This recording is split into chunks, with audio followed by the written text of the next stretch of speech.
নমস্কাৰ বন্ধুসকল, আজি দিনটোৰ আৰম্ভণি ৰাতিপুৱা খোজকাঢ়িবলৈ অহাৰ পৰা হয়। যদি খোজকাঢ়িবলৈ আহোঁ তেতিয়া দেহ মনবোৰো ভালে থাকে, তাতে আকৌ ইমান সুন্দৰ পৰিৱেশ।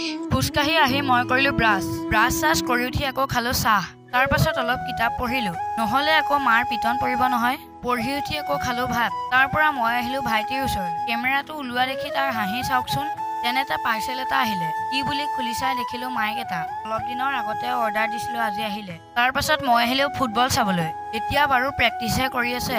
তাৰ পৰা মই আহিলো দোকান। মায়ে বস্তু লৈ থকা বাবে ভাইটি আৰু মই চকীতে বহি আছো। তাৰ পাছত ময়ো চেণ্টাৰ ফ্ৰেছ এটা মুখত লৈ ঘৰলৈ আহিলো। ঘৰ পোৱাৰ পাছত আকৌ মায়ে কাটি আছে বাঁহৰ গাছ। এইপিনে মই আকৌ বনাই আছো চাহ।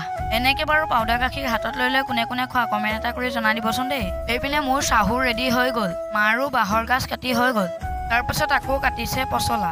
মোক আকৌ লগালে ৰুটি বেলিবলৈ। মই বেলো মানে মায়ে আকৌ বনাই আছে। তাৰ পাছত মই লাগিলো পঢ়াত। পঢ়ি উঠি আকৌ এইপিনে খাবলৈ লাগিলো। বাৰু এতিয়া ময়ো শুৱাইছিলে। বাই।